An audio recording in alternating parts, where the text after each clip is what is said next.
Olá, sejam todos muito bem-vindos ao Abrace Talks, um podcast da Abrace, Associação Brasileira das Empresas de Cenografia e Montadoras de Eventos. Toda terça-feira, direto do YouTube e do Spotify.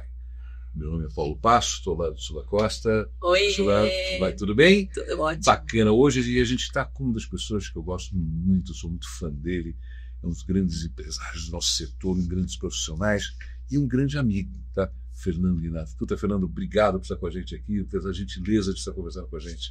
Obrigado, Paulo. Eu que agradeço, Sula. Prazer estar aqui com vocês. Agradeço também a Lógico Abraço pela possibilidade da gente estar conversando e vamos bater um papo de amigo mesmo. O objetivo é esse. Isso aí, bater papo. papo. Muito bem-vindo. A gente está muito feliz em recebê-lo. Obrigado. Paulo, vamos contar um pouquinho quem é o Fernando. Para quem não conhece, acho que todo mundo conhece. Eu também estou com essa suspeita, viu? Ele tem mais de 30 anos de mercado. Ele já atuou na Estela Barros e também no Grupo Águia. Hoje ele é diretor-geral do Sheraton São Paulo, WTC Hotel e WTC Events, com formação em finanças e mestrado em contabilidade. E acho que já está há uns 12 anos, né? Mais ou menos à frente de tudo isso, no Sheraton e no WTC. Eu cheguei no Sheraton WTC em 2013. Olha! Fiquei um pequeno período fora, depois retornei em fevereiro de 2019 e estamos aí sempre com desafio e correndo atrás de meta. É isso, eu gosto, hein? Adoro. Eu estava lembrando aqui, Fernando, quando a gente estava pós-pandemia, nós fizemos o Fórum Abrace e eu quero te agradecer, você foi lá, conversou com a gente, era um momento que a gente não sabia como voltar ao mercado, né? Então, o que o mercado esperava? E foi extremamente importante a tua participação, porque, olha, agora eu pego aqui o teu currículo, você participou de Olimpíadas de Barcelona, de Atlanta, aqui no Brasil, Copa do Mundo, nos Estados Unidos e na França. Pessoas com a tua experiência, quando dão essa oportunidade dos outros ouvirem, cara, só agrega valor. Então, naquele momento, a tua participação foi extremamente importante. Então, eu acho que eu nunca te agradeci, então vou aproveitar para te agradecer por você ter participado com a gente. Foi muito legal, foi lá no AMB. No AMB, exato, no AMB, maravilhoso. No momento estava todo mundo perdido. A gente falou, o que fazer? A gente precisava ouvir de pessoas experientes, ou seja, pensamos em profissionais experientes, o que eles estão fazendo? Então, a tua participação lá foi extremamente importante para a gente. E eu acho que eu te convidei, mas nunca te agradeci. Então, obrigado por você ter participado. Obrigado. Fernando, vamos lá. A gente tem algumas perguntas, mas eu vou fazer uma bem geral, genérica, etc. Tal. Conta um pouquinho da tua história pra gente. Porque a tua história, eu sei que eu conheço alguma coisa, a gente batendo papo, conversando. A tua história é riquíssima, né? Quando, do começo, você tem 10 minutos, dá pra... Como é que você começa nesse processo todo? Você não começou com o setor de eventos, você não começou com você começou lá atrás, fazendo o quê? Como é que é a tua carreira? Eu comecei a trabalhar muito cedo, comecei a trabalhar com 10 anos, talvez nem isso, mas em função da possibilidade que existia também. Eu nasci dentro de um escritório de contabilidade. Quando eu nasci, o escritório já existia. Minha mãe, quando se casou com meu pai, os dois pediram demissão do emprego que eles tinham e montaram o escritório de contabilidade. O escritório de contabilidade deu possibilidade para a família de uma ascensão social rápida e que foi muito importante pelas conquistas e pela possibilidade de trabalho. E eu fazia, quando comecei a trabalhar com 10 anos, eu fazia papel de office boy, ia reconhecer firma nos cartórios, ia levar os livros para registrar na junta comercial, que ficava no centro da cidade, do lado do Viaduto Chá.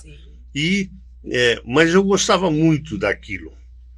E falar assim, se você, naquela época que acontecia, tivesse que escolher de brincar ou trabalhar, não tinha dúvida, eu preferia trabalhar. E assim foi. Eu sempre trabalhei bastante. O meu pai, nós éramos em 3 irmãos, uma irmã mais velha, uma mais nova e eu do meio. E quando eu fiz 18 anos, o meu pai me emancipou, fez a emancipação para 21 anos e me colocou como sócio da empresa. Mas também você já tinha bastante experiência. Já. E aí eu passei a ter responsabilidades que eu não tinha antes, e depois já com 19 anos, responsabilidade técnica, porque eu tinha feito técnico em contabilidade, e sempre trabalhando muito. Aí teve uma época que eu fui para o exército, a minha revelia, eu não queria fazer exército, eu queria continuar trabalhando e ganhando dinheiro. E o meu pai, estou falando de 1971, tá, né? 70, 71. Lembra o que aconteceu no país nessa época? Um pouquinho, mas por o meu pai é extremamente democrático. Ele falou que se eu não fosse fazer exército, que ele ia me denunciar como desertor. Ah, meu Deus. Que bonitinho. E eu falei, então tá bom, então vou fazer. E aí fui fazer exército, mas fui fazer CPOR. Sim, CPOR. E escolhi cavalaria para fazer, porque eu gostava muito de cavalo. Eu já tinha tido um cavalo no sítio que a gente tinha no Embu. O meu cavalo era muito bom. E meu pai pôs o nome dele de Repleto. Repleto? Repleto. Repleto de carrapato. Eu já ia falar um repleto de amor. Não, repleto de carrapato. Era uma loucura quando eu voltava para cá. Mas, e aí eu fiz exército, saí do exército, ainda fiquei mais 1 ano e meio fazendo estágio de serviço, acabei saindo como primeiro-tenente. Isso que eu ia te perguntar, segundo primeiro-tenente. Aprendi muito no exército, Sim. Muito. E tive a felicidade de um comandante do regimento onde eu servi em Pirassununga gostar muito de mim, a ponto dele me chamar para jantar na casa dele umas 2 vezes por semana, porque eu morava no quartel.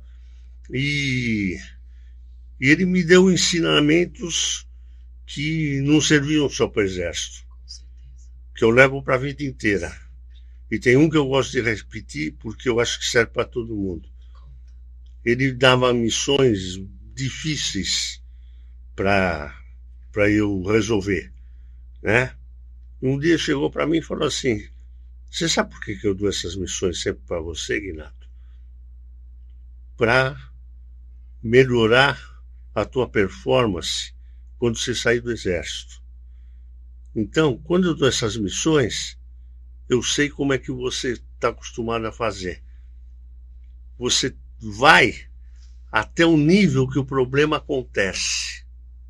E a hora que você vai até o nível que o problema acontece, você começa a dimensionar a complexidade, quais os recursos materiais, técnicos e humanos que você precisa para resolver aquele problema.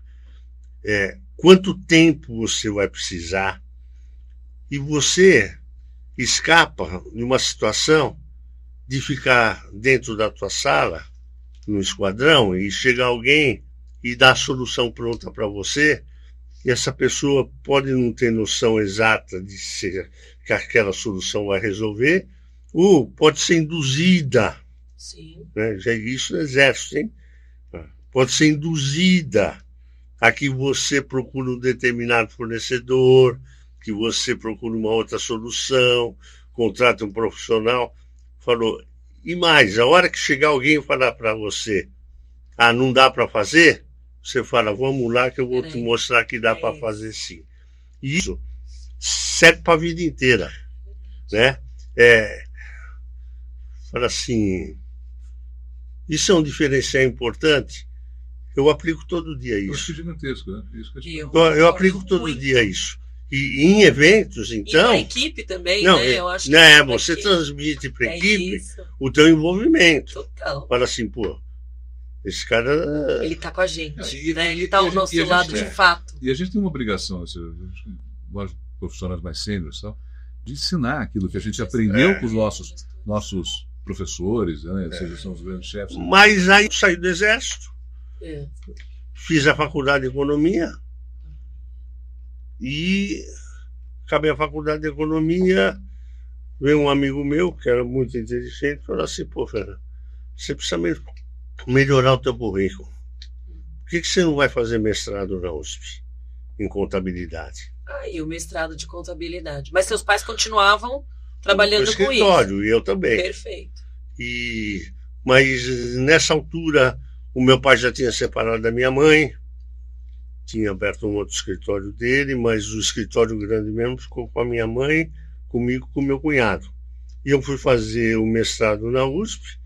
Ora, esse mestrado deu, só uma palavra bem turismo, né? Deu um upgrade significativo na minha carreira. E aí eu comecei a ter muito trabalho de consultoria e auditoria, né? Aí comecei a conhecer uma série de clientes novos. Quando apareceu a oportunidade de eu conhecer um cliente que ele queria ter um negócio novo. Ele estava se desligando de um grupo grande, que era o Pão de Açúcar. O Arnaldo, que foi irmão do Abílio e do Alcides, e das outras 3 irmãs. E dentro de todos os projetos que apareceram, eu fazia análise de viabilidade. Esse negócio vale a pena, não vale? Que retorno dá? Que hoje a gente traz super para dentro das empresas, né? Pegando um gancho, essa minha formação, sempre que vem um evento grande, eu tenho uma preocupação. Essa conta fecha? Perfeito. Será que essa conta fecha? E pegando um parênteses, olha a importância da formação dele, que ela trouxe para hoje onde ele trabalha, que teoricamente não tinha relação. E aí, fiz análise de um monte de empresas que apareciam. O Arnaldo também era do mundo dos cavalos, tanto é que a filha dele é uma cavaleira, uma Amazônia Internacional. Seus filhos, né? Meus filhos também. Mas o Arnaldo era presidente da Hípica Paulista.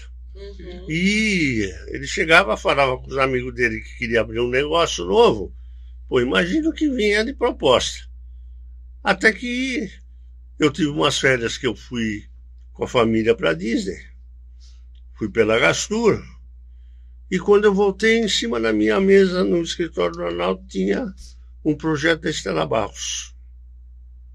Eu nem abri. Eu entrei na sala dele e falei assim, já sei qual é o negócio. Tô dentro. Eu falei, Estela Barros. Pô, mas você nem abriu. Eu falei, Arnaldo, acabei de vir de lá. Fui pela Gastur. E ele tinha colocado uma premissa, que era o seguinte, que ele queria uma braminha. Eu falei, pô, mas o que é uma braminha? Você sabe muito legal. Ele falou, não, é que o Paulo Lemann tinha escrito para Maiores e Melhores um artigo dizendo como é que o grupo financeiro dele tinha escolhido a Brahma e Skol para pertencerem ao grupo. Que ele queria uma empresa que tivesse um bom produto, uma empresa que tivesse uma marca importante que pudesse vir a ser a número 1. Lembra o Ronaldo? Fenômeno? Sim. Número 1. E que, com uma sacudida de gestão, ela pudesse ganhar muito dinheiro. E o Arnaldo procurava uma braminha, que ele queria uma braminha. Eu falei, tá aqui a braminha.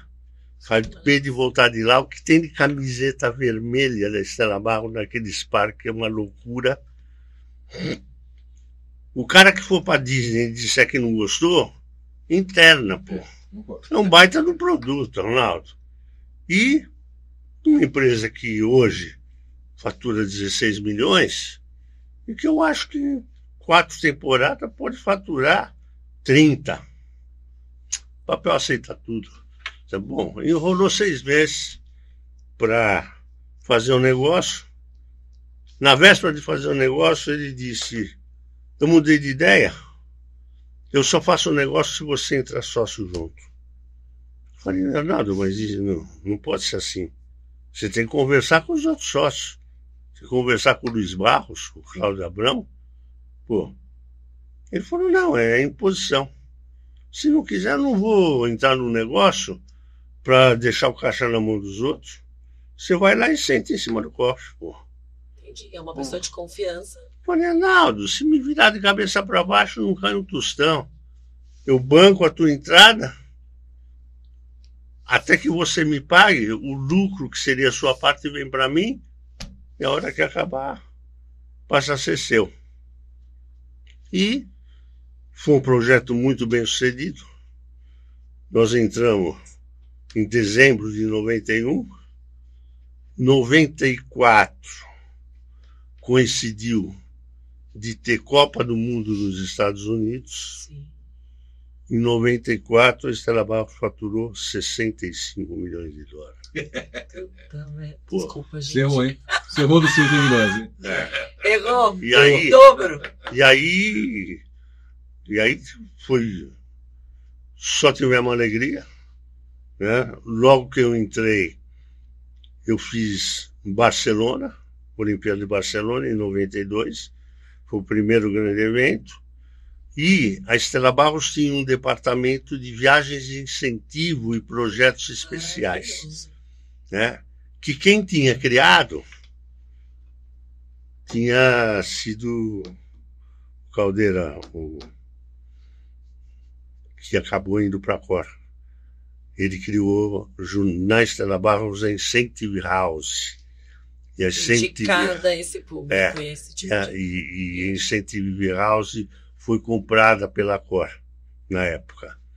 Mas a gente continuou com a premiação, as viagens de incentivo para quem ganhava as campanhas. E nessa altura eu passei a ter contato com as grandes corporações. Então, na Philips, eu falava com o presidente da Philips. Na GM, eu falava com o André Bier Pinheiro Neto. Sim. Na Motorola, eu falava com o presidente da Motorola. Na Coca-Cola, os principais executivos da Coca-Cola. Na Ambev, com o Marcel, que era o responsável pela Ambev. Não era Ambev. Ainda não era. Era Brahma Skol. Isso, ainda não era o Ambev. E para vocês terem uma ideia, e tem umas coisas que são interessantes nesse nosso ramo, né? Quem fazia toda a produção desses eventos da Brahma Skol, que eram sempre fora do país, principalmente Estados Unidos, eles fizeram 2 em Las Vegas, fizeram 2 em Orlando, era a empresa do Zé Vitor Oliva. Banco de Eventos. Banco de Eventos. E o Zé Vitor Oliva ia pessoalmente comandando a tropa dele. Maravilhoso. E nós fomos para um evento em Orlando, e o Zé Vitor Oliva falou assim: eu vou fazer uma surpresa para vocês que vocês vão ficar malucos. Juntou todo mundo no lobby do Stouffer, que era um hotel que ficava de frente praticamente para o Universal. Tinha umas 1.500 pessoas. Aí veio um troço voando com 2 latas, uma de Skol, uma de Brahma. Era um drone. A gente só chama de drone agora. Quantos anos a gente está falando? 95. Nossa, gente do Uma céu. loucura. Então tinha uns troços. O Zé fez umas coisas muito... Inovador total. Totalmente. Lançamento do Grandene no porta-aviões de Minas Gerais, ou seja, tem uns, ele era num desses eventos que ele fez, a Universal tinha a possibilidade de você fechar o parque para um evento corporativo a partir das 7 da noite. Que massa. E o Marcel Teles, que era o Paulo Lema, ainda hoje, Paulo Lema, o Sucupira e o Marcel. Né? O Marcel fez o papel de Indiana Jones no palco, aquela bola rolando e o Marcel Teles correndo. Então, tinha umas coisas muito interessantes e eu aprendi no mundo dos negócios a lidar com esses grandes executivos. né? Então, na GM, o meu sócio Luiz Barros, uma competência incrível, mas o Luiz Barros ele não tinha paciência assim para, assim, vou ficar tomando cerveja com esses caras. Dá uma Coca Light e quando for 8h30 da noite eu subo pro quarto, vou dormir, porque... E esses caras é outro ritmo também. É diferente. Né? E aí, forçar a barra, dizer que eu fiz amizade com o Sandro Bia. Não, mas existia todo ano eles chamavam de Passeio André Bia.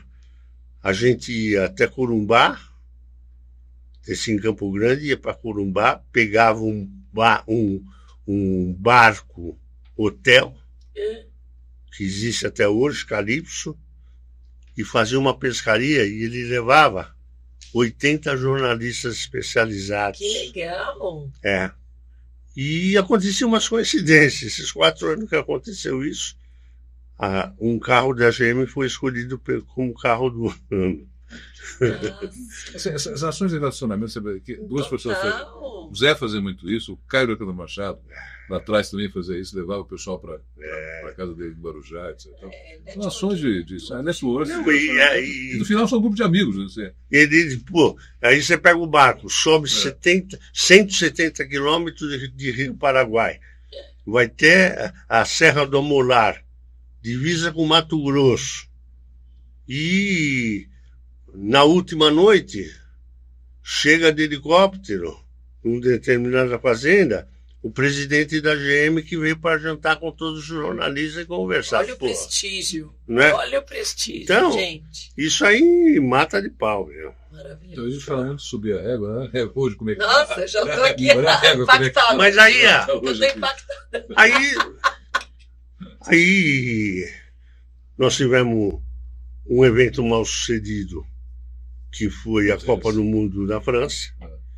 Terrível, ficando sem ingresso desde o primeiro jogo, Brasil-Escócia, jogo de abertura da Copa, e a partir daí a gente precisava dar uma solução para os problemas financeiros da Stella Barros. Nós combinamos que a empresa que aparecesse com alguma solução, a imposição que eles colocassem, os outros sócios aceitaram. O único que ficou na sociedade foi o Luiz Barros, com 1%. Quem comprou a empresa foi uma empresa colombiana, que era uma subsidiária do Citibank. Sim. E tocaram, mas também não tocaram como devia. Depois de 2 anos e meio, a Stella Barros pediu falência, encerrou as atividades. Nessa altura eu tinha voltado para a consultoria, mas tem uma coisa que é interessante, né? Que eu não precisaria tanto tempo também para entender. Não tem cliente nenhum de consultoria que fique esperando 12 anos a pessoa voltar para atendê-lo. E né? quem te esperou? Não, ninguém. Aí eu comecei a remar de novo. Sim. Né? Mas, depois de algum tempo, o Cláudio Abrão, presidente do Grupo Águia, que lá atrás, quando eu comecei na Stella Barros, ele era o franqueado da Stella Barros no Rio de Janeiro, ele me chamou para eu fazer um trabalho de o que eu mais gosto de fazer. Eu gosto muito do que eu faço, mas se tiver uma planilha de Excel, putz, que legal, né? Sim. Então, e ele me chamou em 2008 para fazer o seguinte, para fazer prospecção de algumas empresas, porque ele precisava estruturar o Grupo Águia para a Copa do Mundo de 2014. Tá. 5 anos e meio antes. Antes, já estava se organizando. E aí eu comecei a fazer um trabalho que era... Ele me apresentava quem ele estava interessado, eu fazia uma due diligence, ou seja, uma linguagem popular, puxava a capivara. Perfeito. Vamos ver como é que está isso. Entender quem era. Depois fazia um valuation, Perfeito. com uma projeção de resultados, e começava uma negociação. E o Wagner falava assim, quando chegar no 9º round, você me chama que eu dou um nocaute. E assim foi. De umas 13, 14 empresas, nós fechamos com 8. E aí estruturou para a Copa do Mundo. Que bárbaro isso, hein? E já estou quase chegando no Sheraton WTC. Uma das empresas... Resumindo tudo, né? Uma das empresas que foi comprada foi uma empresa do João Nagy. Grande, João. Valpax, que era uma empresa muito forte e receptivo, principalmente com grandes congressos internacionais no Rio de Janeiro. E o Grupo Águia precisava fortalecer essa área, precisava fortalecer a área corporativa, de turismo corporativo, precisava fortalecer a área de viagem de incentivo, fortalecer transporte, mas principalmente receptivo. E eu fiz, lógico, o Wagner pilotando por trás, toda a negociação da Valpax com o João. O João já estava no Sheraton WTC e eu ficava em São Paulo, sediado em São Paulo, porque ele já tinha comprado outras 3 empresas, uma corporativa, uma de incentivo e outra de consolidadora, né? E eu ficava no escritório central, mas toda semana ia falar com o João. Uhum. Ia falar com o João, foi uma negociação bem do jeitinho que as duas partes gostavam, tanto o João como o Grupo Águia. Primeiro o João vendeu 15%, depois o João vendeu mais 15%, depois o João vendeu mais 30%, depois o João vendeu 40%. Demorou 2 anos e meio para acontecer isso. E eu com um relacionamento muito estreito com o João, né? Ia lá, aquele restaurante que eu tomei de aperitivo naquele restaurante em fim de tarde, foi uma loucura. Mas eu me identificava com o João, tá? Eu vi aquilo. E eu já morava lá do lado, na Grande Julieta. E quando eu saía com a minha esposa, que a gente pegava a marginal, eu assim, ainda vou trabalhar aqui. Mas como é que vai trabalhar aí? Vai fazer o que aí? Eu ainda vou trabalhar aí, né? E a coisa foi, nós montamos a estrutura toda para a Copa do Mundo, estava pronta já em 2013, teve uma mudança significativa no Grupo Águia, em função até de mudança em CBF, um problema de futebol político, né? Que não é raro. E aí o Wagner abandonou a presidência e assumiu um presidente de mercado, um executivo de mercado. E quando ele assumiu, eu falei para minha esposa, estou fora. O santo não bate e cada vez que ele olhar para mim, ele vai lembrar do passado, eu vou lembrar do passado e não vai dar certo. Eu tive um privilégio dos 8 diretores nessa altura. Eu já ia para o Rio de Janeiro toda segunda-feira à noite ou terça de manhã e voltava na última ponte de quinta-feira.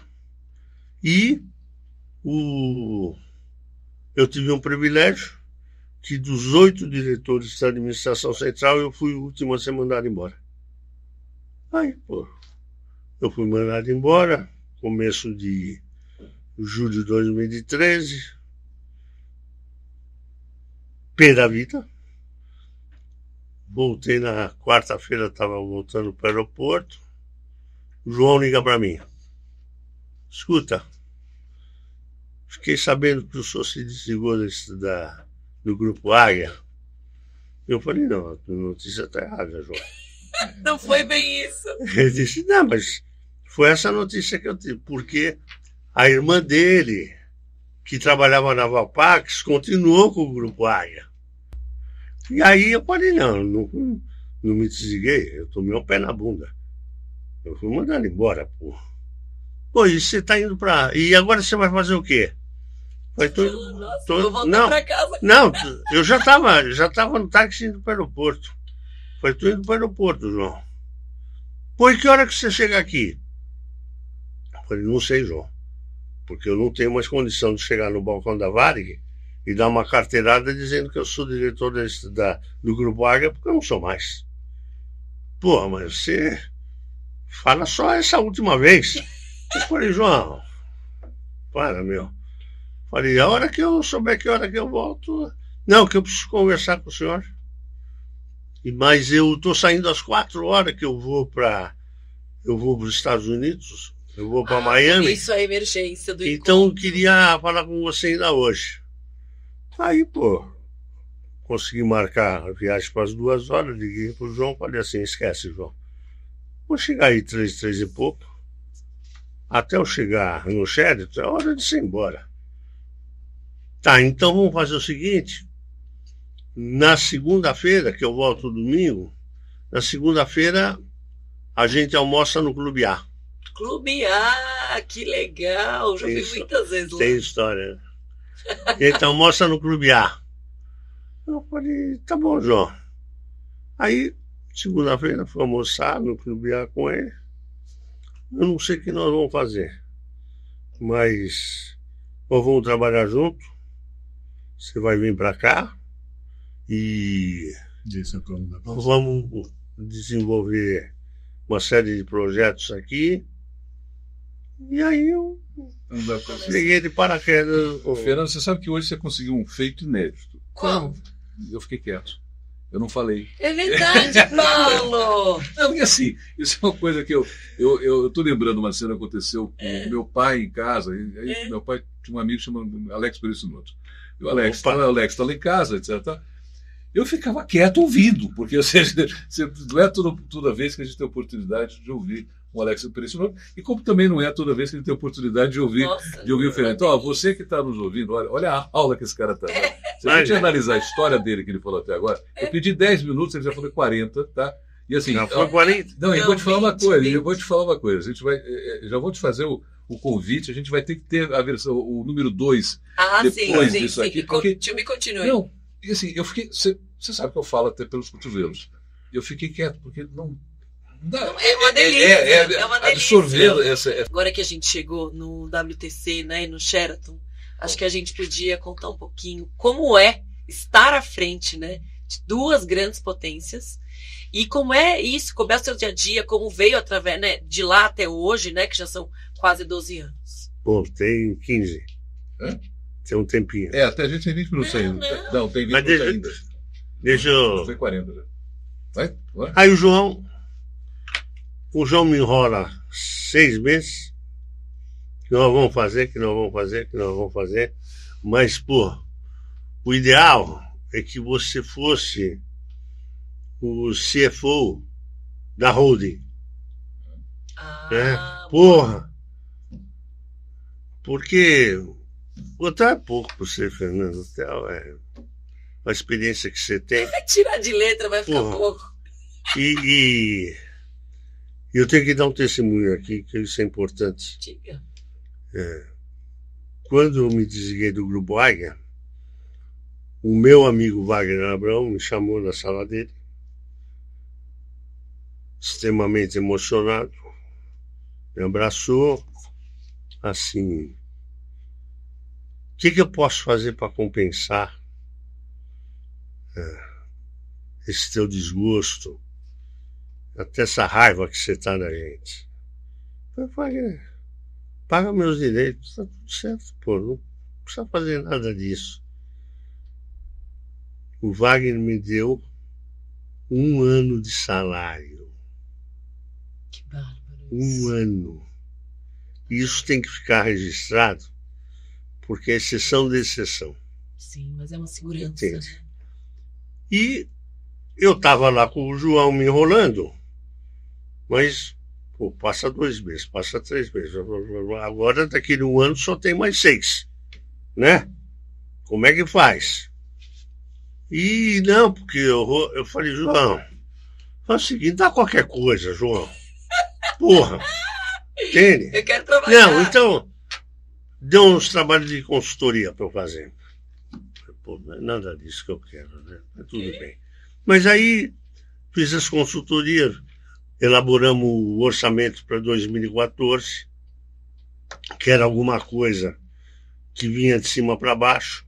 Quem fazia isso era o controle, não tinha envolvimento e nem o comprometimento de departamento nenhum. De nenhuma equipe. Pô, então, para dizer, você vem cobrar meta de mim, não fui eu que estabeleci essa meta, pô, vai falar com o controle. É verdade. Né? E aí, foi uma primeira introdução, foi legal. Depois, o João chegou e me deu um trabalho para eu reestruturar o departamento de controladoria. Me enrolou até fim de março. Eu falei, bom, agora você está enroscado. Porque a Copa do Mundo está aí. O Wagner fez tudo aquilo para mim. Se ele chegar e falar assim, Fernando, estou precisando de um líder para comandar a base da Copa do Mundo em Cuiabá ou em Manaus. Eu não vou ter como falar para ele, não posso ir. Aí o João caiu na real. É agora. Agora não. Então, vamos fazer uma contratação. Aí ele me contratou. E aí foi interessante. Ele me contratou e fala assim, se essa empresa fosse sua, o que você faria? Falei, eu vou perder emprego no primeiro dia de contratação, João. Falei, dos 11 gestores que a gente tem, eu ficava com 3. Acho que essa análise já estava pronta, né, Paulo? Então, nesse momento. Então essa empresa está uma merda. Falei, não está uma merda, porque aqui acontece alguma coisa que acontece em muitas empresas. O segundo escalão é melhor do que o primeiro. Muito Sim, bom. perfeito. Falei, então quem toca é o segundo, João, não é o primeiro escalão. Certíssimo. Bom, isso aí a gente deixa para depois, ou vamos mexer nisso, mas não agora. E eu estava como diretor de controladoria, mas tinha um gerente geral no hotel, um diretor geral no hotel, que hierarquicamente estava acima de mim, mas todo mundo me via como os olhos do João. Sim. Os olhos do João. Que, aliás, é um profissional. É uma posição dificílima. Eu preciso falar um pouco do João aqui. Eu gosto muito do João, é um profissional maravilhoso. Ter o privilégio de trabalhar com o João é uma das coisas também fantásticas que a gente tem. João, você é nosso convidado, hein? Vem conversar com a gente aqui também. E aí, o João falou, bom, isso aí a gente vê para frente. Que mais? E ele tinha me contratado, principalmente porque ele sabia da minha experiência em grandes eventos, né? E o meu relacionamento com os grandes executivos das empresas. E eu falei assim, nós temos que melhorar a nossa entrega em eventos. Para trazer essa galera para cá. Ele falou, por quê? Eu falei, porque a gente entrega tudo burocraticamente. O cliente fica com a sensação que nós só demos atenção para ele até ele assinar o contrato. Depois fica solto. Ninguém se preocupa com o cliente. Ele falou assim, mas fazer o quê? Eu falei, pô, João, nós temos um monte de sala. O cliente contratou uma sala, mas tem uma sala melhor disponível. Oferece um upgrade, pô. Nossa, maravilha. Mesmo que ele não aceite, ele vai lembrar que prestigiado. você ofereceu um upgrade. É isso. Você pega essas equipes de produção que ficam aí girando à noite para montar o evento, pega organizadores dessas equipes e fala assim, escuta, eu tenho 5, 10 apartamentos disponíveis. Você quer destacar alguém para já dormir aqui e acordar aqui pro dia seguinte? Falei, porque esse montador, ele não mora no Itaim. Ele não mora em Moema, pô. É 1h30, Ele 2. mora em Capão Redondo, mora em Itaquera, mora, pô, Carapicuíba. Mano. E isso vai dar um diferencial. Ele falou, então você vai fazer um outro cartão. Além de diretor de controladoria, diretoria de encantamento ao cliente. Maravilhoso. Eu falei, pô, não tinha uma coisa assim mais aviadada? Encantamento. Eu falei, porra, João, encantamento. E aí, qual foi o nome que você deu? Não. Foram, pô, mas nos Estados Unidos já existe isso. Na Europa já existe isso. Vai ser legal, pode ter certeza. Eu falei, bom, João, é o seguinte. Isso não pode ser ação de uma pessoa isolada.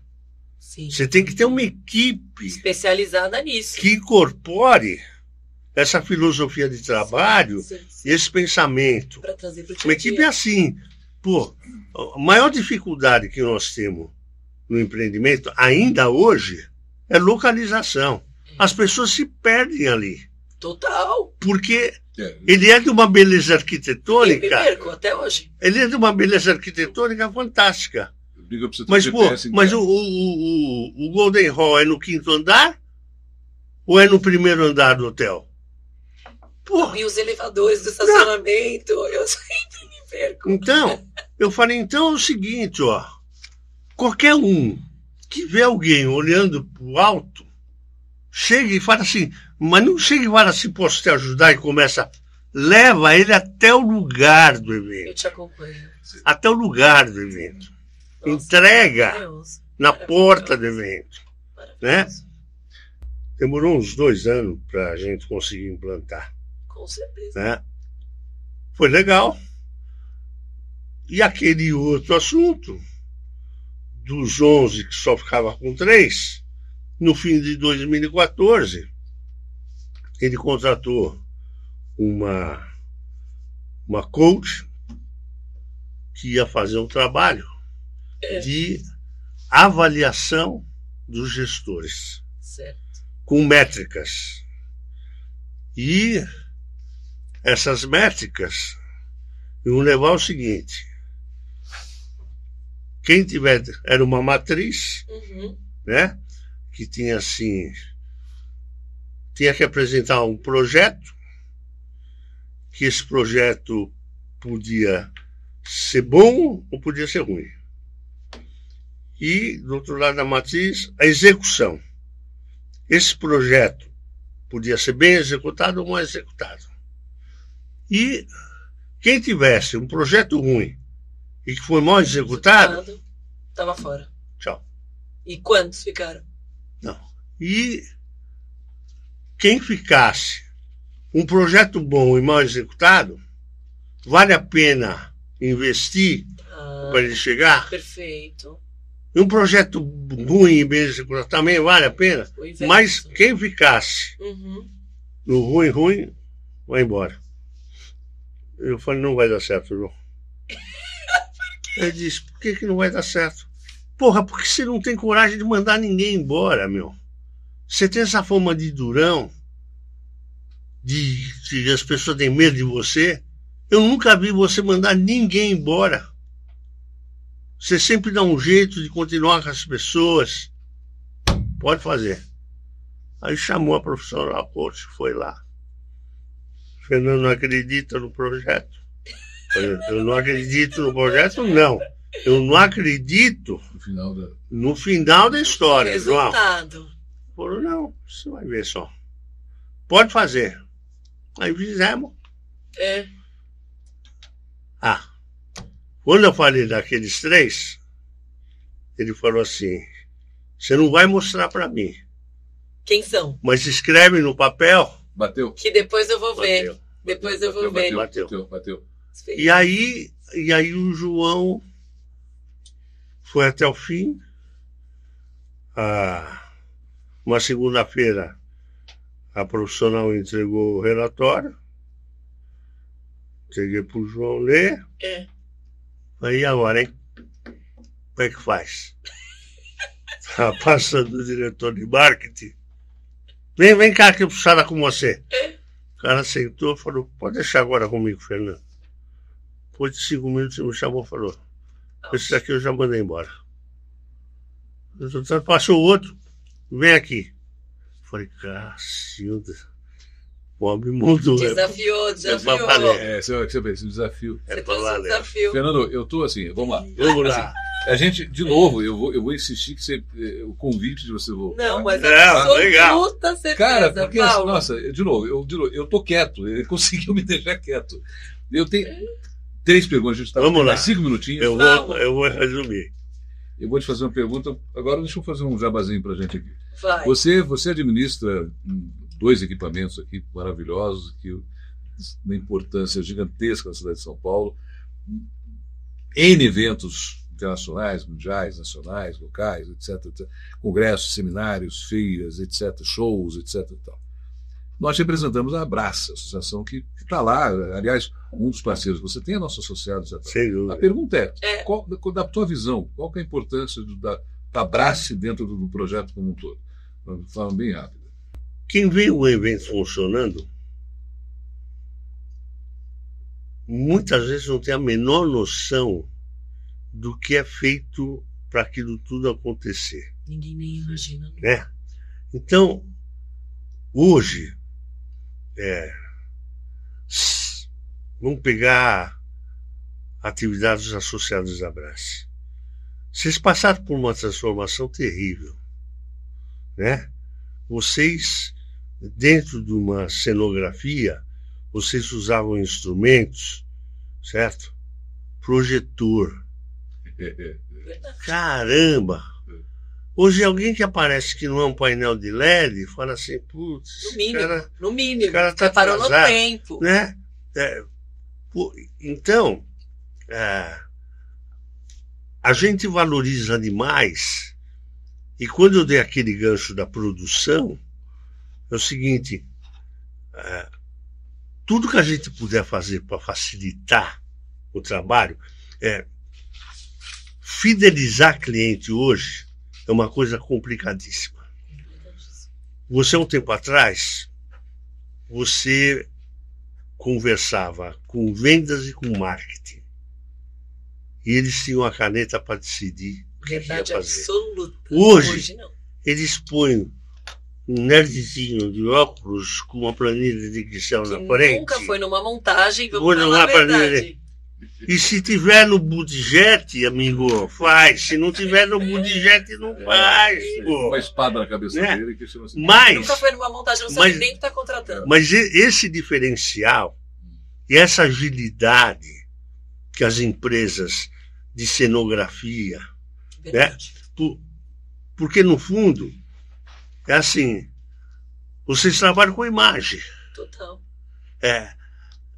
E a imagem acaba traduzindo muito do conteúdo que aquele teu cliente quer expor. Que o convidado ou o cliente vai ter com o evento. Com certeza. É o cartão de visitas desde o credenciamento, sai do elevador.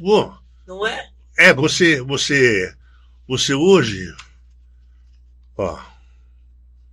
nós tivemos um cliente, não vou falar o nome para preservar, mas no começo de fevereiro, um mega evento. Um mega evento. O Verbucu, em vez de 4.500, vieram 6.500. Meu Deus do céu, que loucura. Uma fila na marginal para conseguir, porque o ponto de estrangulamento acabou sendo o credenciamento. Com certeza. Eu falo, meu Deus do céu, mas não dá para gerar um QR Code? Aquele autocredenciamento que a pessoa já chega preparadíssima. Se dá uns congressos médicos da década passada, o grande problema que a gente tinha era justamente o dia do credenciamento dos médicos, em especial, congresso da 4 mil, 5 mil médicos, os caras reclamando até a alma. Porque, você pode fazer no hotel, no claro que não tinha tecnologia, hoje já tem tecnologia. Pode facilitar. Hoje tem tecnologia para isso. Tem, né? Não tinha. Então, voltando à importância de vocês, é isso aí, entende? Vocês fazem as coisas acontecerem. É verdade. Isso é que é importante, porque assim, e fique esperto que Murphy está aí escondidinho, eu né? Conheço. Aí de repente apagou, né? A iluminação. Caiu o gerador. Apagou, fala assim, porra, não é possível. Nossa, gente. Mas tanta gente já falou, ó, tinha que subir o CEO na hora para dele. Acontecer isso. Isso é de lei, né? Não, né? de lei. Lógico, se tiver que escolher nessa hora. Nossa, gente. É uma máxima do setor de eventos. Vai dar merda, vai dar merda. Vai dar com ele. Com o chefe. Vai ser com o chefe. Não é qualquer um. Ai, que horror, gente. Paulo, agora a gente vai ter que finalizar, infelizmente. Já vamos ter que ir para as perguntas finais. Mas eu acho que a gente tem muito ainda para conversar. Sinal que tá bom, né? É uma delícia, gente. Eu também fiquei muda o tempo todo. Se você pudesse dar um conselho para quem está começando na nossa área, o que você diria?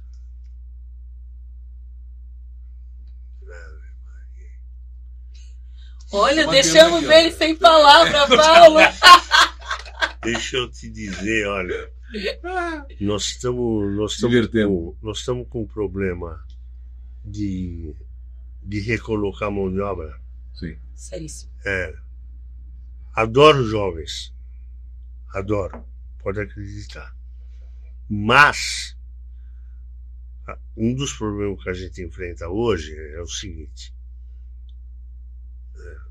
Primeiro, nessa nossa atividade, não basta só você ter formação, uma dedicação, uma capacidade intelectual boa.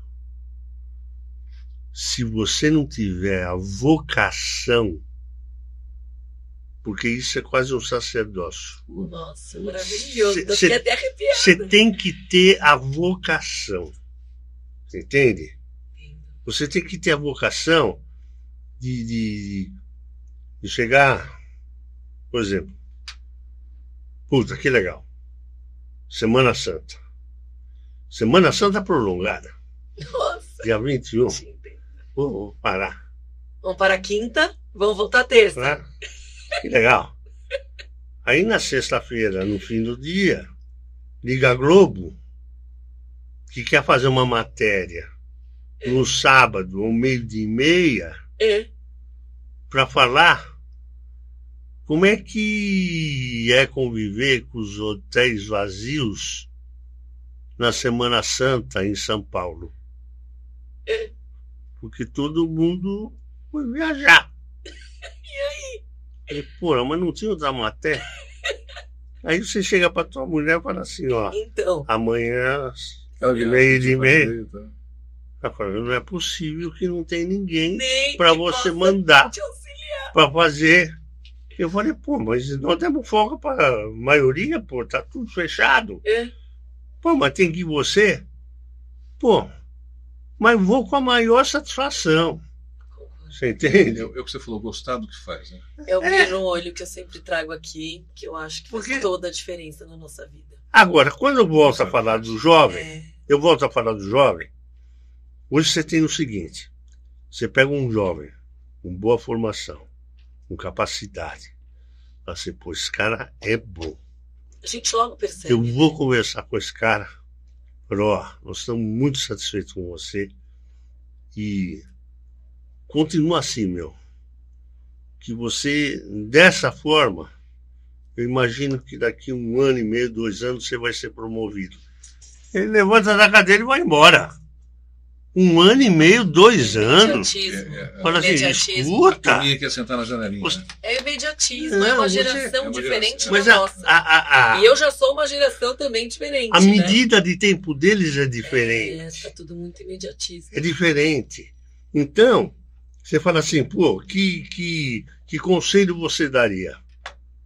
Pô, se você gosta mesmo, tem um pouquinho de paciência. Você vai chegar. Vai chegar. É um dos melhores Vai setores chegar. que tem. É isso. É um dos melhores setores que você possa trabalhar na vida. Vai Oportunidades. vai aparecer. Precisa... E mais,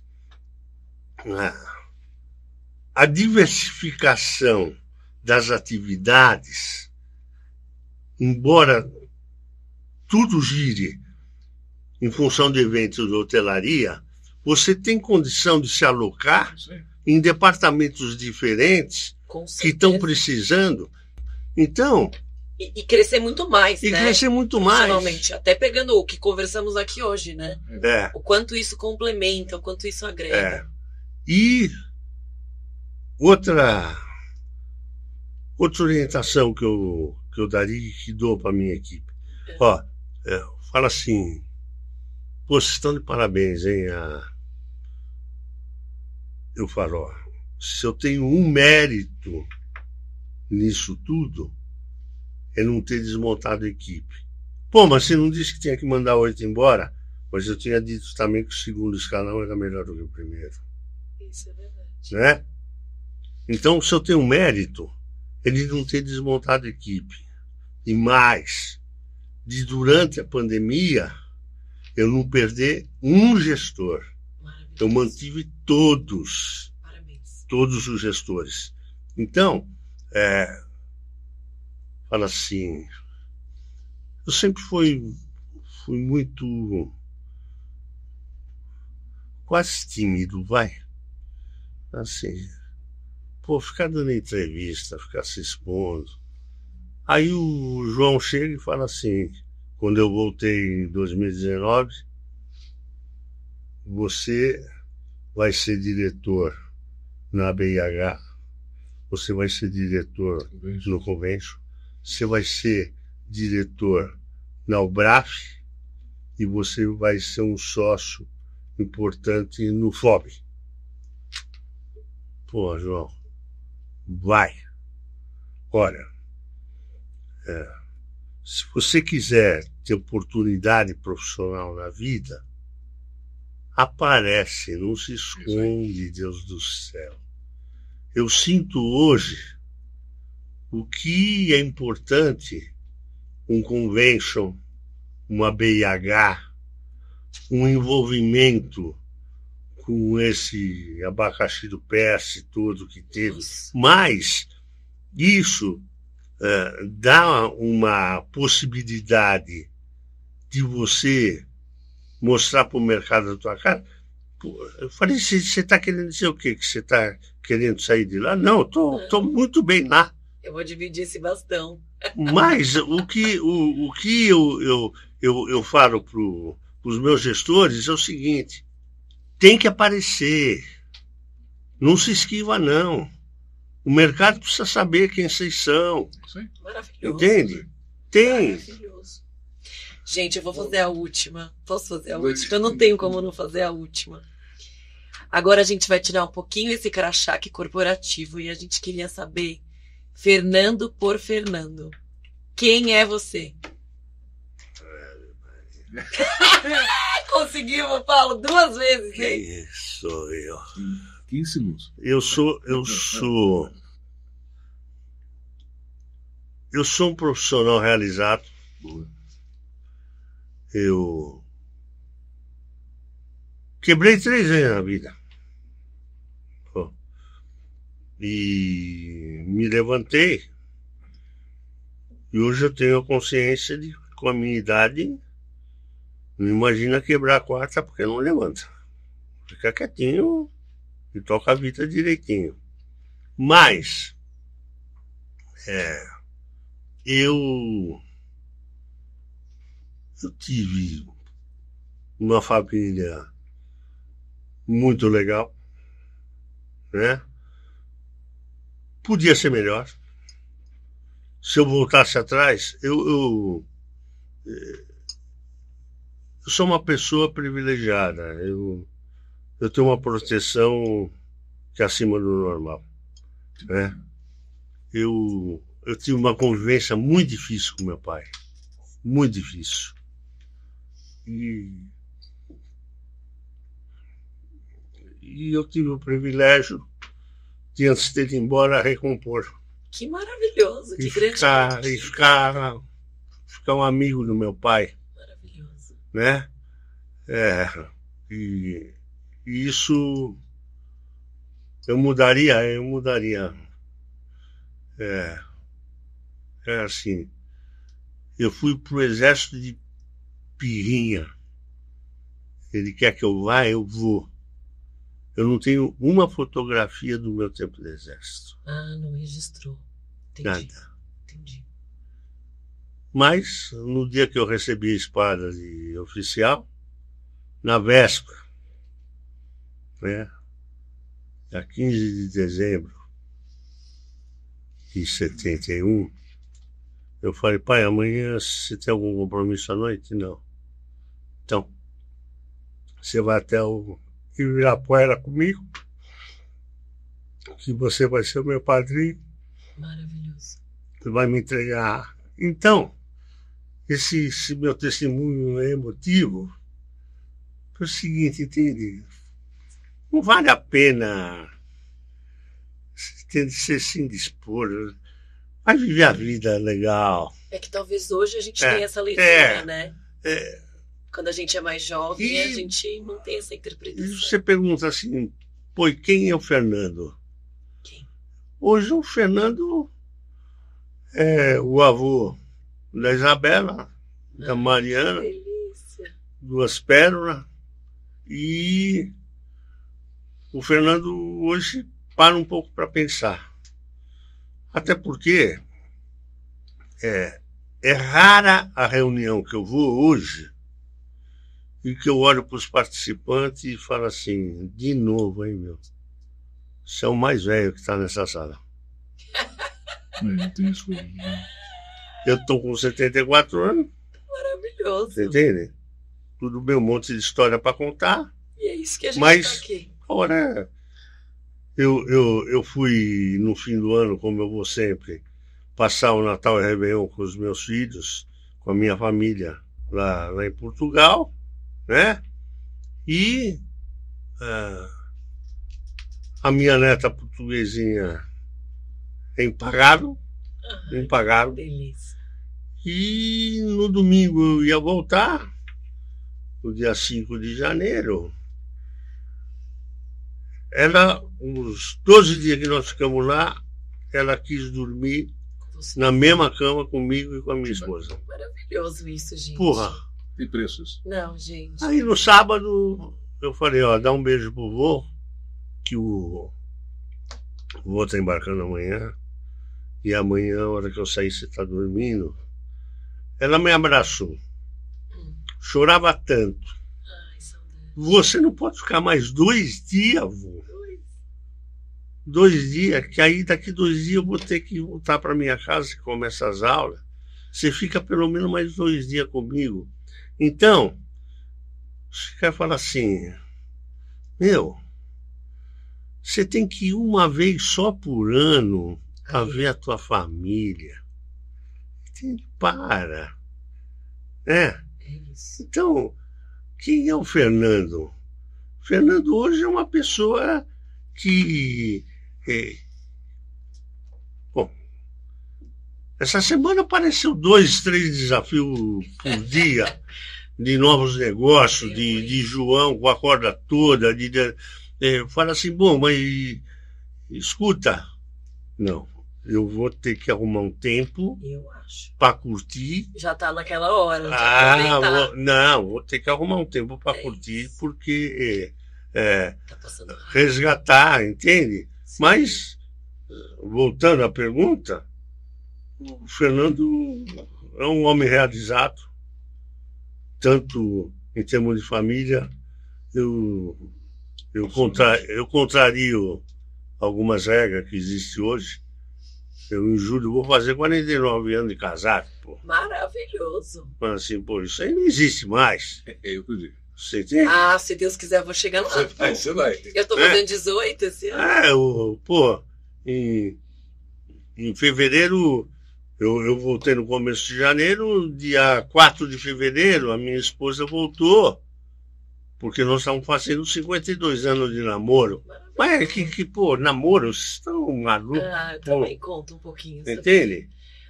Eu também conto. E assim, ó, por aqui hoje, pegando um pouquinho tudo isso, para mim foi uma aula e para mim a vida pessoal e profissional uma inspiração.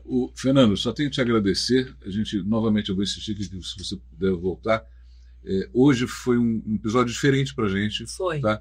Normalmente a gente faz um episódio de perguntas e respostas, mas a tua história é um negócio tão rica como pessoa.